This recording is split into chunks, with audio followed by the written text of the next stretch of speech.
I'm just going to hit the go live button.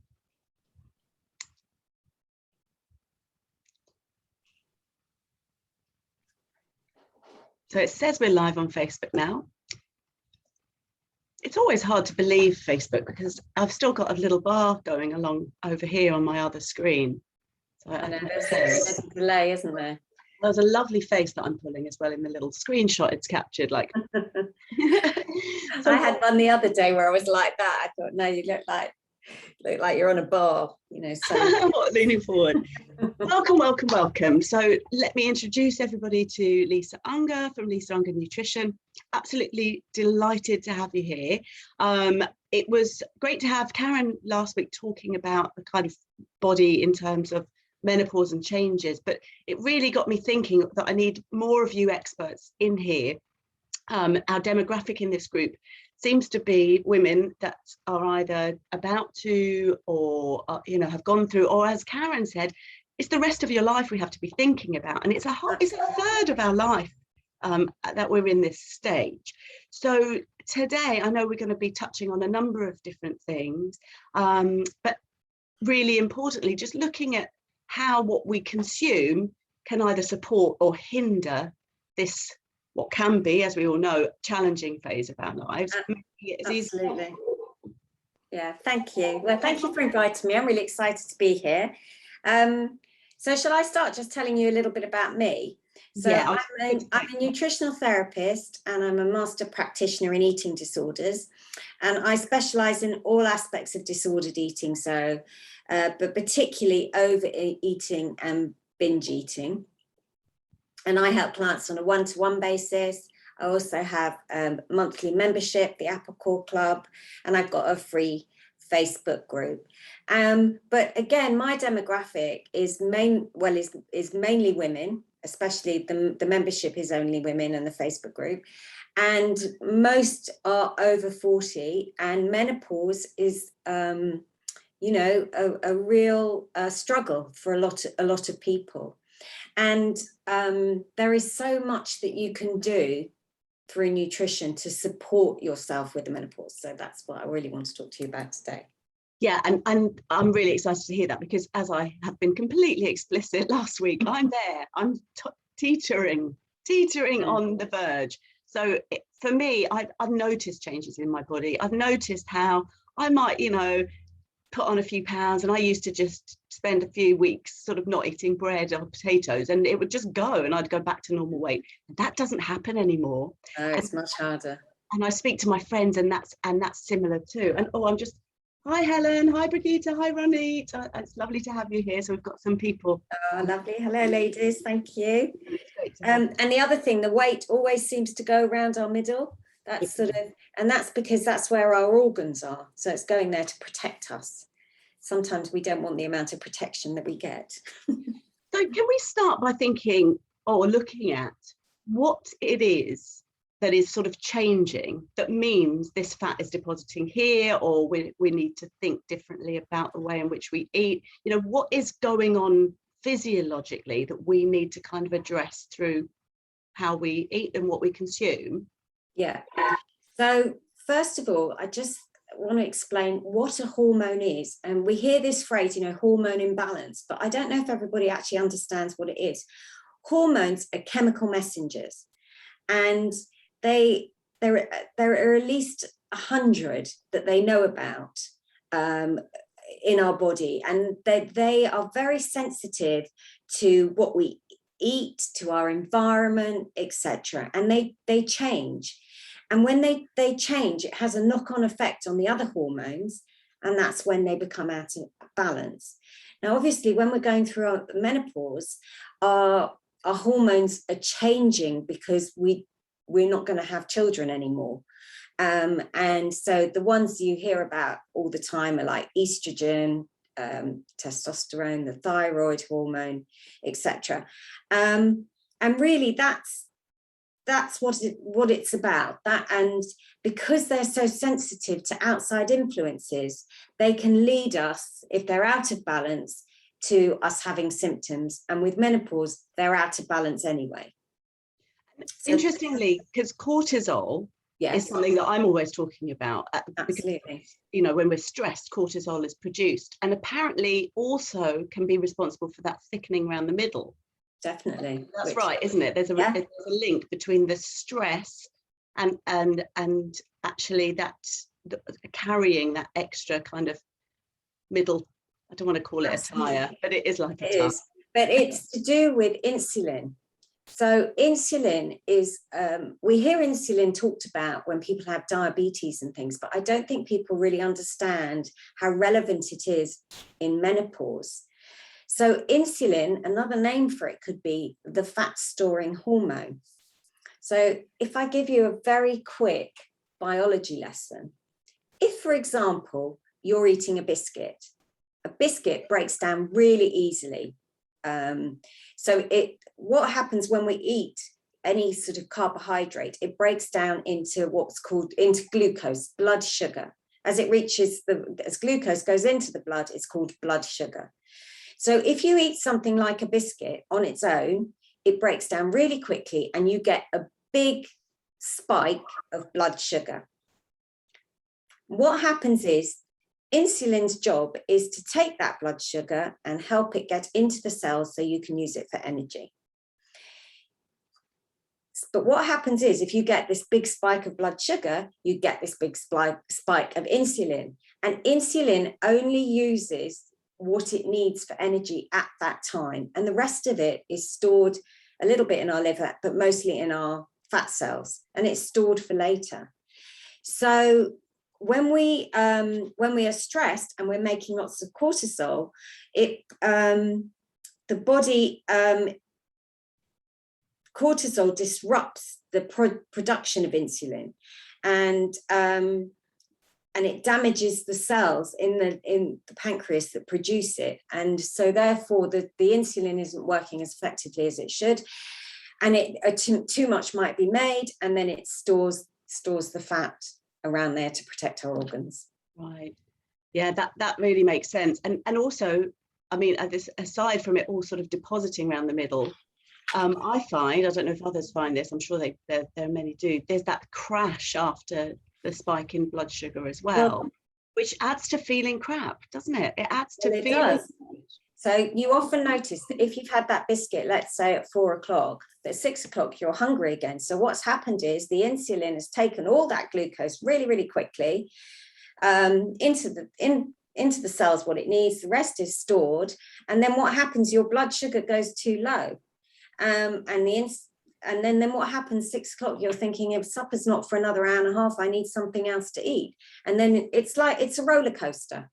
So there's lots of things that you can do that will actually slow all this down. Yes. So number one, eat protein with every meal, including snacks, especially breakfast. Protein is much slower to digest than fats and carbohydrate. So it just slows down the digestion process. So I'm going to jump in here because protein is something I probably don't eat enough of, because I don't eat meat and I don't eat eggs. I've started to eat a bit of fish again, although after watching My Octopus Teacher, I'm really doubting whether that's going to hang around for very long. And I don't eat much cheese. Now, on my breakfast, I do have a Alpro Greek style yogurt, which is protein based, with a little bit of granola and some fruit. That's generally what I have every morning. So I think my breakfast is okay. But what granola do you have? Is it a homemade one or a bought one? It's a bought one, but it's a low sugar one. Okay.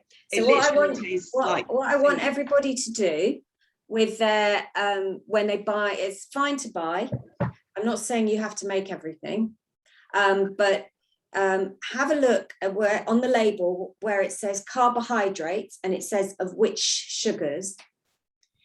Make sure you're looking at the serving size, right? Divide that number by 4. That will tell you how many teaspoons of sugar are in that serving. And also be careful, especially with breakfast cereals, because often they'll give you a really small serving size, and when you pour it in a bowl, you might have double. Do you know what I mean? Yeah, I do know exactly what you mean because I weigh it out. Well, I don't have to Perfect. now. I don't have to now because I kind of know what Yeah. that is. I don't have very much. It's No, it's a little yeah. amount. But that's something to check, because people are Yeah. always shocked how much sugar is in something. So obviously porridge oats is great. Weetabix is actually Weetabix is though a good bought cereal, a cup that's very low in sugar, and that's what you want. You could, with what you eat, Lucy, you could increase the protein content a little bit, because Yeah. even though the yogurt does have protein, it doesn't have that much. So I don't know if you like nuts and seeds or. Oh, I didn't really think about them as being a protein thing. They're protein, and there's they've protein got really in good nuts. fats. Yeah, just a tablespoon is fine, actually. And also for menopause, Brazil nuts, if you like them, are quite good. They're my least favorite. Brazil nuts and walnuts are not. Almonds I love, but generally they're covered in salt. So no, you don't want those. You want the natural ones. But almonds, or just like pumpkin seeds, sunflower seeds, flaxseed, chia seed, you need to soak, really. I wouldn't just sprinkle. Okay. Yeah, and I mean, I have to be honest, and hopefully I'm not the only one. I don't feel like I've got the time or even the inclination to be kind of doing too much of my own stuff. No, there's 5 of us in the house, you know, working full time. I'll be honest, I'm just not one of those sort of domestic goddesses that has time to do all this stuff. I honestly and truthfully don't think you need to be. It's more a question of making the best choices that you can do. So if you're looking at granolas in the supermarket or on your online shopping, if you look how much sugar is in a serving, you want to go for the one that's least. That's it. And then you want to add in some protein. So as I said, either nuts, seeds. If you're nut allergic, so you can get sunflower seed butter, you know, like you can get almond butter. They do sunflower seed butter. Stir in a teaspoon of that. If you really hate all of that, you can get protein powders. And again, whatever you're buying, whatever your budget, you're just getting the best one that you can, and that's it. But we've got a couple of comments here. Oh, hello. So I'm going to just quickly check in, because otherwise we might look back and go, wow, there's millions. No, there's Adriana said it's interesting about how stress can make us fat. A good explanation though. Thanks, Lisa. Too much sugar is very bad for you, though it's tough to avoid, isn't it? Although I kid myself that I'm not really got much of a sweet tooth, you know, because my go-to is crisps and nuts, but they all convert into blood sugar, don't they? Because it's potato, and I just pretend. Well, and they're not fried in good fats, and they break down easily, so you're still doing the glucose. Yeah. See, I got annoyed that our online shopping delivery stopped selling yushui, which I think I spoke to you about before, which were these like pea-based baked snacks, because they were satisfying my need for a crunchy snack, and they stopped selling them at my online shopping. So I went back to kind of eating whatever crisps the kids might have got in. I need to correct that again. So Adriana also says my breakfast is similar: yogurt, frozen cherries, teaspoon of peanut butter, sprinkling of seeds. Excellent. Yeah, there's another comment from Helen about making your own is time consuming. I don't even cook every day. I'm with you. That's fine. She doesn't have to. Honestly, don't have to. And when you do cook, can I suggest you do batch cooking? So cook double. So you can either have leftovers for lunch the next day, so you don't have to make it, or you freeze it. So at least a night when you're in a rush, you've got it there. Yeah, and that's useful. I mean, it's hard when there's 5 of us, because you know, already I feel like I've got a big vat of something. But you've got a slow cooker. No, well, yes, we do, but I don't use it. The thing is, slow cookers are great for things like stews and stuff, and because I don't eat meat, I'll let John do that. But he is good. He will do it. I've got some recipes which are vegetarian slow cooker recipes, or even fish. So I'll have a look for you. Yeah, please feel free to share anything like that in the group. I think people will be finding it really useful. Karen says, thanks for talking about menopause. Yes. Absolutely, Karen. So protein at every meal, including snacks. Yeah. Snacks are always tricky. They can be things like, again, a nut butter with fruit, hummus, edamame beans, frozen edamame beans. You can just defrost them, boiling water. I like a bit of soy sauce on them as well. I put sprinkling of garlic salt. Is that bad? No, lovely. Sprinkling of garlic salt and some chili flakes, then it makes them taste like the ones out of Wagamama's. Yeah, perfect. In the microwave, I put them in the microwave frozen for about a minute and mush them around another 30 seconds. That is one of my go-to snacks, and they've got a lot of protein in. A lot of protein now. Brilliant, excellent. Oh me. Now, another thing is, please, please, please, do not use low-fat products. If you can't, lots of people really don't like full-fat milk, so use semi-skimmed. That I'll let you get away with, but do not use skimmed. Your body needs the fats. That's what your hormones are made out of, and they're used for transport, production, storage. You need good fat. So good fat is olive oil, extra virgin olive oil, a little bit of coconut oil. Now, people are worried about coconut oil because they say, well, it's high in saturated fats. But you think about it, you put a teaspoon of coconut oil in a frying pan, when it melts, you don't need very much, and it's got really good other properties. It's a bit like the avocado myth. Oh, it's high in fat. It's good fat, isn't it? Yeah. I think this whole kind of myth of the 80s, where everything went high sugar, low fat, and yet we're the fattest we've ever been as a nation in the world. Well, probably not as a Western world. Yeah, particularly because of this kind of, I don't know why it came about. A bit, maybe some people did some research, but it was probably it was just a misunderstanding, wasn't it? About absolutely, but honestly, I mean, just a very quick example. So one of my clients thought he was having a really good breakfast when he told me, I found a yogurt I like, Lisa. It's you won't like it because it's low fat strawberry yogurt.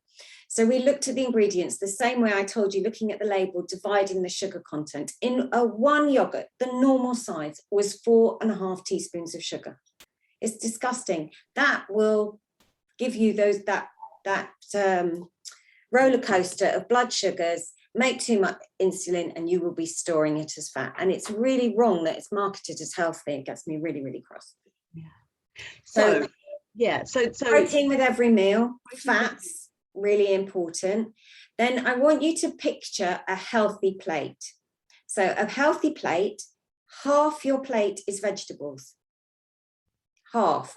And as many colors vegetables. Don't just have peas, have a big selection as you can muster, and make it as many colors as you can, because every color of your fruit and vegetables has different properties that are really, really good for you. So sometimes you hear eat a rainbow. That's what it's talking about. That's really, really important. When you alcohol really disrupts blood sugar. I'm not telling you not to drink, but I am saying, maybe do every other night, not every night. When you're drinking, have a glass of wine, whatever it is, a glass of water. And the best way to consume it is with your food. Don't have drinks before a meal, because that's when you're disrupting your blood sugar. Have the drink with your meal. And therefore you're having it with the protein and everything, and it will make it have less of a bad effect. Yeah, I'll be honest, if I drink before I've eaten, I feel dreadful.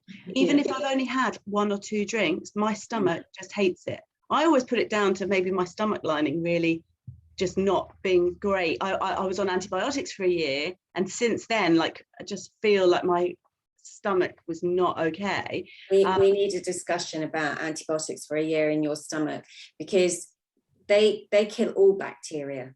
They're not. It was 25 years ago. It doesn't matter, because if you haven't mended it properly, things like alcohol, which upset the balance of bacteria or cause inflammation, will have if your gut lining isn't strong, it can disrupt it like that. But that's why I know I can't do it. I'm also, again, I'm going to put it out there, I've been sick because I haven't eaten something, even when I've had maybe 3 drinks. Yeah. There's something between me and not having my stomach properly lined, as my dad told me when I was 16. Do you want to know my favorite alcohol? Apart from alcohol, where it disrupts everything about our bodies, but when it breaks, so we drink our alcohol and then it's broken down, and it has an intermediate thing that it's broken down to, and it's a chemical, and it's something aldehyde. So it's part of the formaldehyde family. So I wonder if that's where the thing of being pickled comes from. It's formaldehyde. Anyway, it's part of that family. And I just think, oh my goodness, every time I'm having a glass of wine, I'm sort of putting this toxic substance in my life. Yeah, I do find alcohol might be giving me up. I'm not quite there yet, but I do have that feeling sometimes like, you know, it's not quite what it used to be. I'm just reading in with the comments. Okay. Brigitte's put about fat, watching Netflix, the documentary about the magic pill. I haven't actually seen that. Oh, if it's one that melts fat away, because there's been loads of adverts that I've seen about it. I don't know if that's what it's about, but absolutely not. There is no magic pill ever. It's about what you put in your body. 95% of the time, you want nutritious food in your body so your body can function. The rest of for the other 5%, eat what you like. Yeah, I think it might not be that, because Brigitte said, no. I don't know then. I need to watch it, Brigitte. I'm really sorry I haven't watched it. Yeah. Helen says she doesn't really drink, and she thought that red wine was good for you. And I think actually there's proof, isn't there, that 1 glass or something. Well, there's a substance in red wine called resveratrol that is very good for you, but you would have to drink about 20 gallons a day to get enough for it to.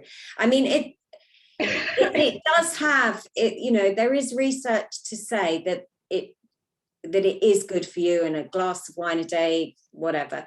I think if you enjoy your glass of wine, then you drink it in moderation with your meal, as I said, whether it's red or white or whatever, when you can, and that's it. I wouldn't think I'm doing my health good by drinking it.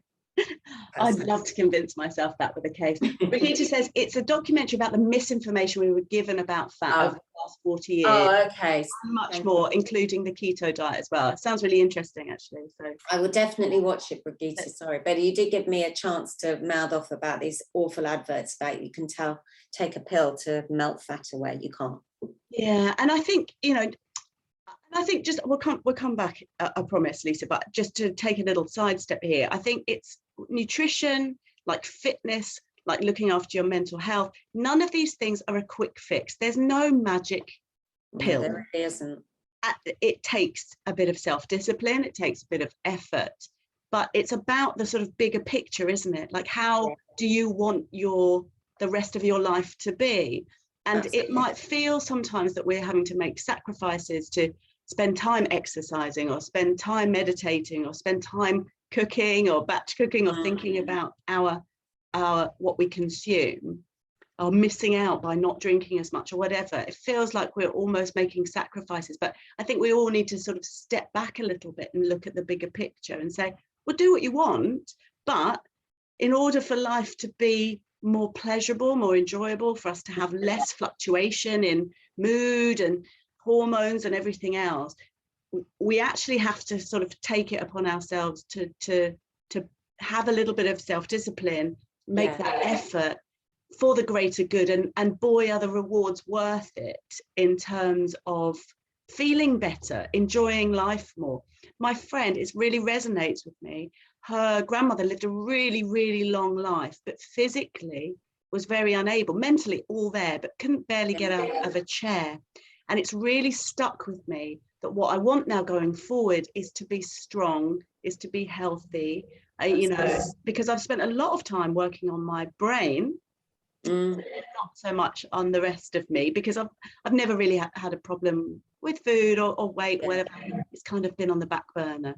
And actually, even people that have not necessarily had fluctuations in weight still need to to think about the impact that food has on hormones, that food Definitely. Don't you think also that we're used to whatever it is, whether doing things to extreme, so we're all or nothing. So it's like, okay, I'm not going to eat this, and you can do that for so long, so that when you stop doing that, then you eat everything. The same with exercise. I'm going to exercise every day, but then you do yourself in, or it just becomes too much, and then you stop. Whereas wherefore, if you did it everything a little bit, then it wouldn't be such an ordeal, such an ordeal for you.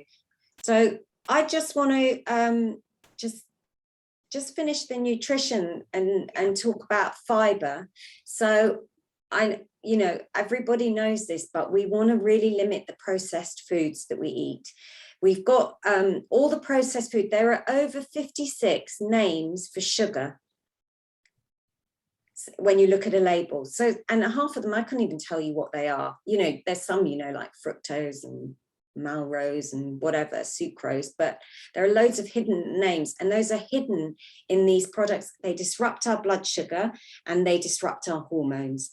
They cause inflammation. They are no good for our health. So other sweeteners that you can try is a really good, the best quality you can, maple syrup, raw honey, not the processed stuff. You get raw honey. It's harder to find, but like health food shops and things sell it. That still they have a lot of antimicrobial, antibacterial. They've got lots of nutrients.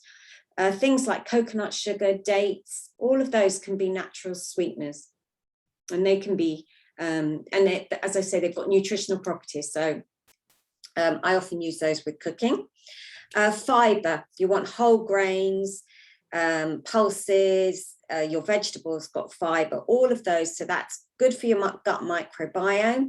It means you're not going to get this big surge of blood sugar and big surge of insulin.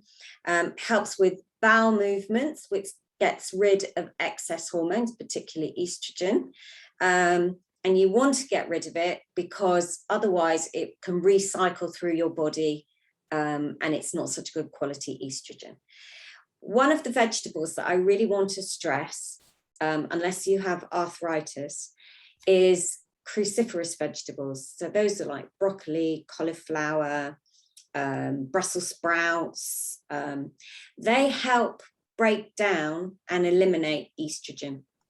So they're really good to include in your diet. So every day have some broccoli or cauliflower, whatever. If you have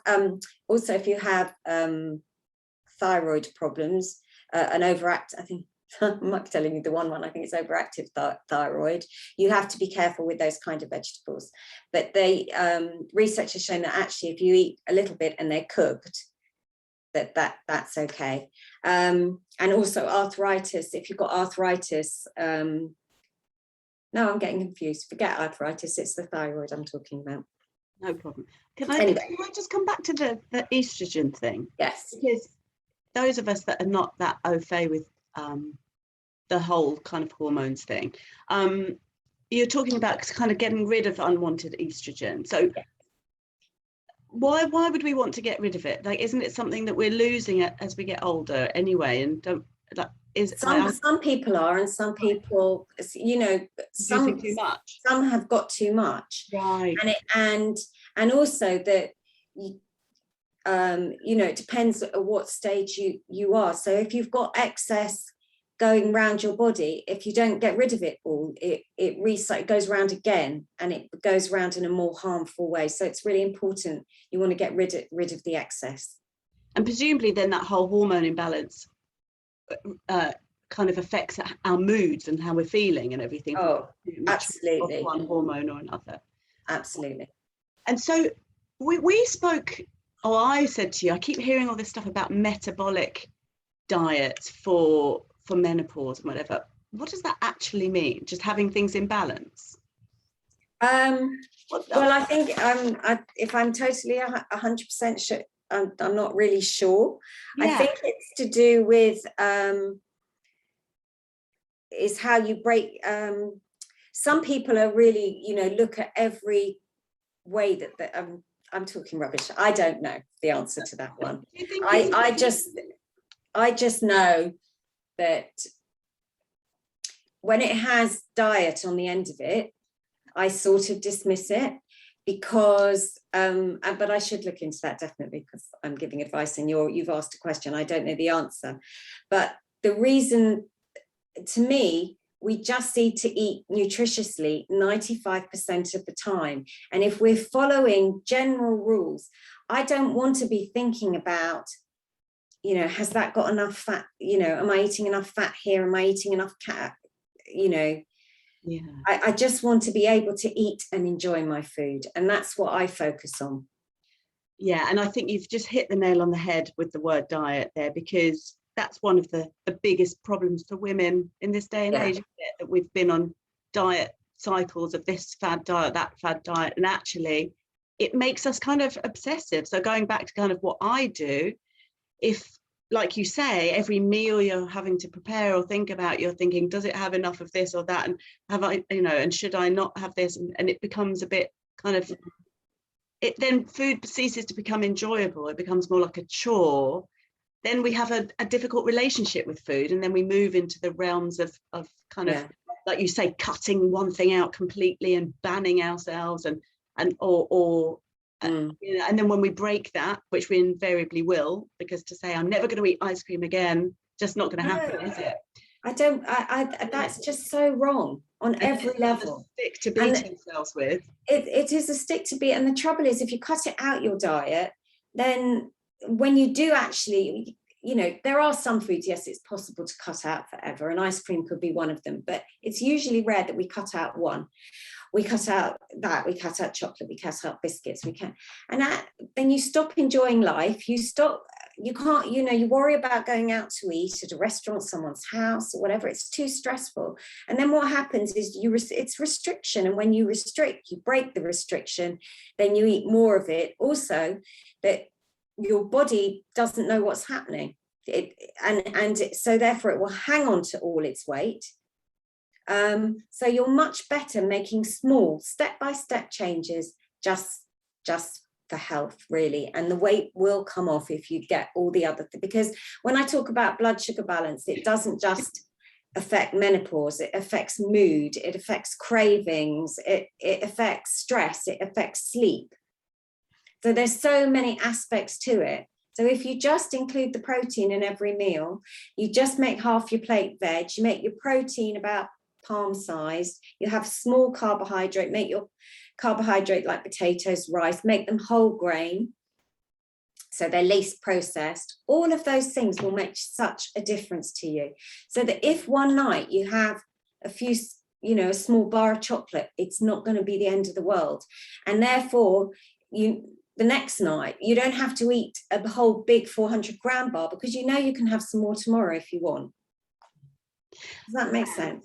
It makes total sense. And I would advise anyone that does have a feeling that they want to eat some chocolate or whatever, to do it with awareness, you know. Absolutely. To really pay attention, to mindfully eat.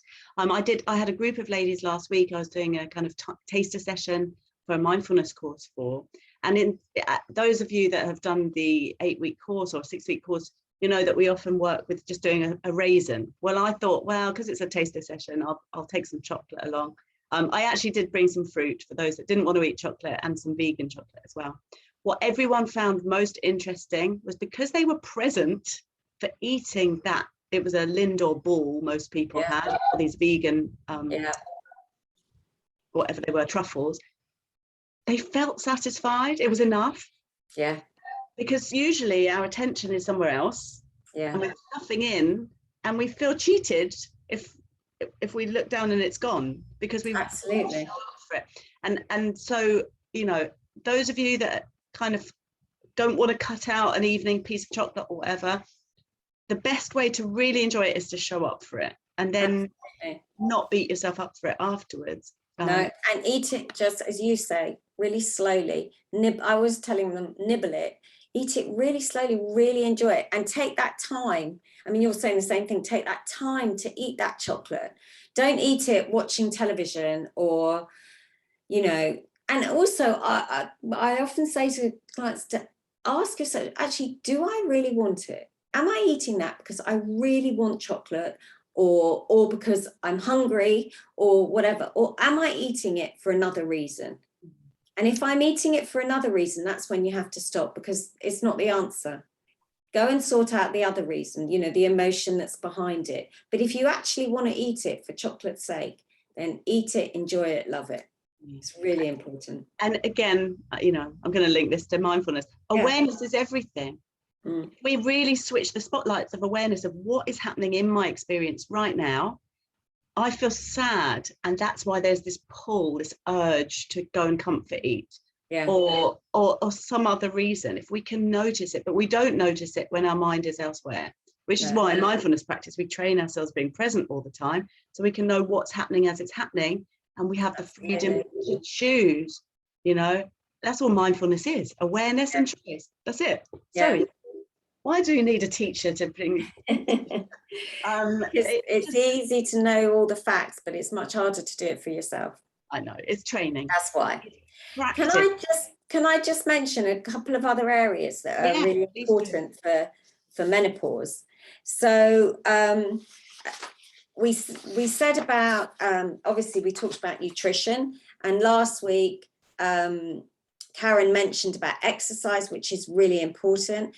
There's another two areas. Environment. Our environment is really important. There are over 1,000 different chemicals known to disrupt our hormones, because, as I mentioned, they're really, really sensitive. And so there are some things in the environment we can't change, like toxins in the air, but there's lots of things that we can change. So, for example, as I mentioned before, you want to buy the best quality food that you can buy. Now, lots of people cannot afford to buy organic, and all our food is covered in pesticides that disrupt our hormones, all our fresh vegetables and whatever. So there are other things that you can do. So, for example, I buy this, which it's called Veggie Wash. I just buy it on good old Amazon, and it's a wash for my vegetables. So what I do is when my shopping arrives, or if I've been to the supermarket, I run a big bowl of water. You put in a couple of cupfuls, and I wash all my fruit and vegetables, then put it in my draining board, rinse it, and then leave it to air dry, because I'm too lazy to use this stuff when I'm cooking. It's like we're too much in a rush, but I find I can do that as I'm putting stuff away. So that's one thing, and it's this, I can't remember how much it is, but it's really not expensive and it lasts forever. Another thing is, try not to store your food in plastic, because even though now they tell us it's BPA free, whatever they're using, there's still research showing that that's toxic and disrupting our hormones. And please do never cook with it in the microwave. If you think when you put something in, if you have bolognese and you put it in the microwave, it turns all the plastic orange, but it goes both ways. So the plastic is going into your food. So only put glass in the microwave. So in terms of something like buying a soup, right, that comes in a plastic packet that says go straight in the microwave, you're saying to tip it out in a pan, heat it on the hob. Yeah. And if you want to put it in the microwave, because some people are in a rush, put it in a glass bowl and a plastic lid on the top should be fine, but because it's only in there, but if possible, even a glass lid. And so freezing stuff, what kind of containers would you recommend for freezing? Because I keep all my glass jars now, my empty glass jars. So if I've had mayonnaise, I wash it and I freeze in that, and nothing has cracked and broken. Oh, okay. Because I always assumed, like you say, that it would crack. That's a really good tip. Okay. Foil is another one. So foil, what I do is I buy, again, from Amazon, but it's an untreated baking parchment paper. So I never have foil touching my food. I put this paper in between. It's like a baking parchment, greaseproof type of thing. Yeah. Look, I am not for 1 minute suggesting anybody goes out and buys new containers. Buy them when you need them. As you replace with glass. Now the same goes for saucepans. So Teflon, like the non-stick coatings, they come off on our food even when we can't see it. They're they're endocrine disruptors, that's hormone disruptors. So saucepans, actually stainless steel is good. The cast iron cookware is good. You find there's lots of ceramic stuff around now, like green pan. There's loads of different makes. Be careful with things like candles. Don't buy the cheap candles because they use chemicals to give us the lovely smells and they're toxic to us. So what I'm saying is there's lots of things in life we can't change, like the air, like the water, like whatever. Change what you can. And those are the things to look at. And you and I, Lucy, we're very up on what we put on our face, because we don't want any of the, there's all your tropic stuff, yeah? We don't want the phthalates, all those, again, disrupt our hormones. And, you know, they're absorbing into our skin. So you really want to use as natural product as you can. Yeah, Lisa and I are both tropic skin cam. Yeah, sorry, I am. My main customer is me, I have to tell you. Well, mine is my household. That's how I started in the first place, because the kids' skin improved so much using the stuff for blemishes. But I love it, and it's vegan, so it's so that's really good. So all of that tropic there. I know there's a lot of ladies on here that also use tropic because it's lovely stuff, and it hasn't got all that rubbish in it, has it? It hasn't got all that rubbish. So and look at your shampoos and things. You can look at apps, Think Dirty, and there's one, I think it's called Yucca. It's another app. Yeah, Think Dirty surprised me. The makeup I was using, I think I can say it's my group, right? Bare Minerals. It sounds all like quite organic and, you know, wholesome, doesn't it? Bare Mineral.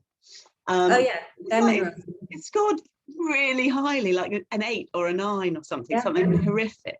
Whereas obviously the tropic products are like 0 or 1 maximum, I think, aren't they? And I do like it. Even for my grandkids. So I was using it said organic, you know, bath bubbles for them. And when I did it on Think Dirty, it was like, at the worst, I was so shocked. So it's things like that to look at. Yeah, great. Now, I would like to leave people with some suggestions. I'm going to put you on the spot a little bit, but I know you'll have the answers. Thinking about, so I am a snacker. That's probably a downfall. I don't eat huge amounts. My portions aren't big. You know, I do probably eat too much carb, but I can also rein it in if needed. My issue is snacking, right? It's the packets of crisps. I think I've had a packet of crisps every day for the last 2 weeks because I haven't felt very well. When we did the live last week, I was really premenstrual. I think my period was like 3 days late, and then I got it like the next day. And so again, it seems to be certain times of month. So replacement things go to. So if you're like me, a salty, savoury person. Salty, savoury. Right. A tin of chickpeas. Put them in roast them in the oven for about half an hour. Put whatever spices you like. You could put your garlic, salt. You can eat them warm. You can eat them cold. So from dry, not canned then, yes? No, sorry, canned ones. You can use canned. The dry ones you'd have to soak and cook first. Oh, right, okay. So use the canned ones, rinse them. You could put a little bit of, actually, it would be good to put a little bit of olive oil and some spices and then roast them in the oven. Also, they sell those seaweed thins, if you like. I don't like them, but lots of people do like them. They're like a seaweed thin. Yeah, I don't like them. Olives. Yep. They're great fats. Not much protein, but you could have olives and a few non-salted almonds. Crunch, though. I like a good crunch. You can make thing. Ready-made. There are some, but I'll have a look at the brands that I think are better. There are some ready-made ones that you can buy. But the other thing is you can roast your own parsnips or carrots, and they can have a bit of a crunch. So carrots, obviously raw carrot is a good crunch, but you know, if I'm eating half a tub of hummus, is that bad? Well, yeah, if you're having a snack, measure it out and have a tablespoon. Yeah. Even 2 tablespoons would be better than a packet of crisps. Okay, so go-tos for people that have a sweet tooth. What kind of things? So so I make something called, this is very sweet, banana sushi. So you get your banana, you spread nut butter, or if you've got nut allergy, sunflower seed butter, and then roll it in seeds, cut it into slices, and it looks like sushi. That sounds amazing. Even as someone without much of a sweet tooth, I think I might. Protein balls as well. Again, yeah, I mean, you can buy them, but the ones that are bought have got higher amounts of like dates and date syrup than you would use if you made them. But I appreciate not everybody wants to cook. But things like protein balls, you see, I do make them, but I make about 50. I keep them in the freezer, and I just take out 2 or 3 for a portion, and then they're done. I'm happy to give you a recipe for protein balls if you like. That's really easy. Or I've got a no bake chocolate biscuit, which is really good, and you keep them in the freezer and they defrost in a few minutes, and then you've got a really sweet treat. Great. And I mean, those that came to the mindfulness and yoga retreat on Saturday, Fran Turner made the best protein balls. I'm sure yours are just as good, but you know, that's what we had as our nutritious snack. And she rolled them in like cranberry dust or something. Delicious. So yes, please, recipes would be amazing. So the protein balls, I can't believe they're just kind of good stuff in them. They're usually like dates and cocoa, or I use cacao. For those that don't, cacao is just a less processed cocoa, and it's the less processed what you eat, the better the nutrients. And nuts, but you can do them without nuts and things as well. Yeah, brilliant. Well, I hope this has been useful. It's certainly, I mean, I've been making notes the whole way along. So personally, and you know what I think is key? It's all very well knowing it, isn't it? But it's about putting it into practice. Yeah, I think that's the hard thing. And I'm going to go back to this whole idea that we have to have a little bit of self-discipline. And the thing about change, and I think Adrienne would agree with me, that it's just one small thing at a time, you know, not seeing it as a massive mountain, like with the saucepans even, you know, not looking at them going, oh, I have to change everything. No. But, you know, just changing one at a time. Just to finish, so I went to think that if you have a piece of paper and you write down 1 to 30, and there are 30 small, tiny habits that you want to change. So one of them is, okay, I want to have protein at breakfast. That's week 1. Week 2, I'm going to change from when my sunflower oil runs out, I'm going to put olive oil. And week 2, you do week 1 and week 2. Yeah. At the end of 30, that's like the 30 weeks, that's over 6 months. You will have done 30 new habits. And it's not going to be such a stress. It's really important to take it step by step and not overwhelm yourself. Should we put that challenge out there to people that watch this, if they want to? We'll start a post. I'm going to do mine of, you know, maybe not even 30, but as many as is needed that we think, maybe 10 or something. Start small. Well, let's say 10. Let's say 10. And I'll put mine up, and then see if other people that are watching this want to share it, and then it's in writing and it's put down, and we can commit to something, and we can support each other in those little changes. I'll do my 10 too, and they don't have to be all food related. I was just about to say exactly the same thing. It might be like go for a walk every day, or you know, fab. Oh, that's great. And it doesn't even have to be every day. It could be 3 times this week and 15 minutes. It doesn't matter what it is. It's just progress. Yeah, love that. Oh, I love that. Great. Fab. Thank you so much, Lisa. I've really loved it. I'm going to check in with the comments, because actually there's been loads. So sorry. I'm probably a little bit behind in the comments. So, there's loads. Oh, so love you all for being so interactive. Karen's going, yes, store everything in glass because the plastic is toxic. Life can be hectic and women need quick solutions. I know it's hard. Let's commit to these maybe little changes. They can be quite quick wins, I think, Helen. And we don't want to get stressed about not making the changes. So little things, little and often is much. Each step needs to be doable for you. Yeah. And Karen agrees, we need to stop this 100-mile-an-hour work ethic. Ditch the glorification of busy. Ditch it. So slowly change one thing at a time. Well, that's exactly what we've just been discussing, Karen, is banging the same drum. So, oh, Brigitte put about drop it. It might look a bit more expensive, but it's great stuff. It is. You know where to come. Started to say no. It's liberating. Who am I trying to please? It works for me. Well, yeah, absolutely. Karen, you know that I'm always banging that drum of like pushing back on things that aren't helpful to us. But it's not always possible, Helen. I completely agree. Yeah. Just starting to make these tiny changes to look after ourselves that do work with our life, not thinking my life should look like that and it's unattainable. It's like not looking at what's wrong, but what I can't do, but what can I do? What small things can I do that will support where I want to be? And you know, it is easier said than done. It's not a quick fix, and sometimes we need those. But yes, thank you. And women should be given credit for their hard work. Oh, they should. They should.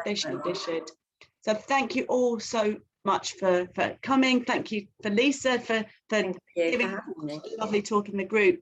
And I look forward to seeing you all soon. And Lisa, thanks again. No, thank you so much. It's really fun. Bye everyone. I'm just going to stop that.